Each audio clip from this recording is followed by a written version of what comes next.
Di sini saya akan mempresentasikan bab 2 tentang sejarah penurunan dan penulisan Al-Quran. Yang akan kita bahas dalam video ini adalah sebagai berikut.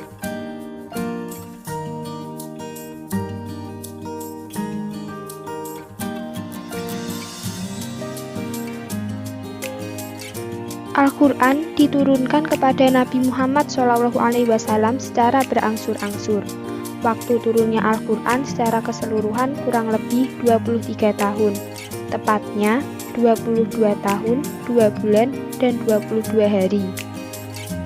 Ayat pertama dalam Al-Quran yang turun adalah ayat 1-5 surat Al-Alaq pada malam Lailatul Qadar tanggal 17 Ramadan 610 Masehi.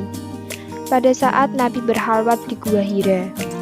Sedangkan wahyu terakhir yang diterima Nabi Muhammad SAW adalah surat Al-Maidah ayat 3. Pada saat Nabi sedang berwukuf di Arafah, tepatnya tanggal 9 Zulhijjah 10 Hijriah.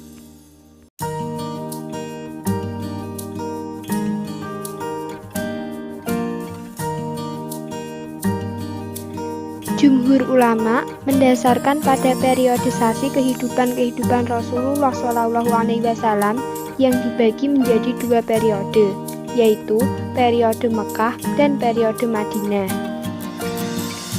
Periode Mekah yaitu masa Nabi bermukim di Mekah, sejak beliau diangkat menjadi Rasul sampai dengan hari hijrah beliau ke Madinah. Periode Mekah berlangsung kurang lebih 12 tahun. Semua ayat Al-Quran yang turun pada periode ini disebut Makkiyah. Sedangkan periode Madinah, yaitu masa Nabi bermukim di Madinah sampai dengan menjelang kewafatan beliau. Periode Madinah kurang lebih berlangsung selama 10 tahun. Semua ayat Al-Quran yang turun pada periode ini disebut Madaniyah.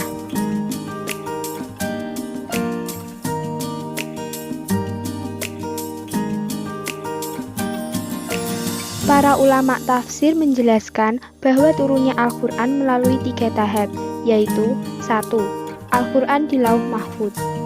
Pada saat Al-Quran berada di Lauh Mahfudz, hanyalah Allah SWT yang mengetahui keadaannya, karena waktu itu Al-Quran berada di alam gaib. Kemudian Allah menampakkan atau menurunkannya ke Baitul Al-Izzah di langit bumi. Adanya Lauh Mahfudz yaitu yang merekam segala qada dan takdir Allah SWT, segala sesuatu yang sudah, sedang, dan yang akan terjadi di alam semesta ini.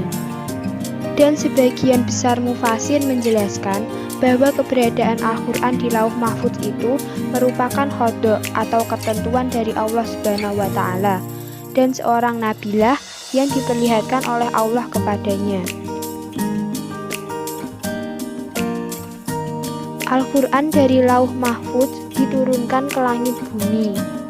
Berdasarkan beberapa petunjuk ayat Al-Quran dan riwayat Al-Hadits Shahih, dapat diambil kesimpulan bahwa Al-Quran itu diturunkan pada suatu malam yang penuh berkah, yang dinamakan Malam Al-Qadar atau Lailah Al-Qadar, dalam bulan suci Ramadan.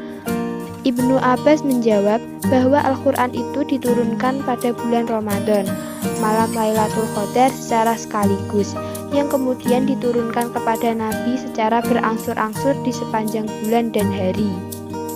Yang dimaksud dengan nujum adalah diturunkan berangsur-angsur atau sedikit demi sedikit dan terpisah-pisah, dengan memperhatikan fungsi dan kedudukannya. Imam Asyuyuti mengemukakan bahwa Al-Qurtubi telah menukilkan hikayat ijma ulama bahwa Al-Quran turun secara sekaligus adalah dari Lauhil Mahfudz ke Baitul Izzah di langit pertama. 3. Al-Quran diturunkan dari Bait Al-Izzah kepada Nabi Muhammad secara berangsur-angsur. Al-Quran turun ialah dari langit ke bumi atau Baitul Izzah kepada hati Nabi SAW dengan perantaraan malaikat Jibril secara berangsur-angsur selama kurang lebih 23 tahun.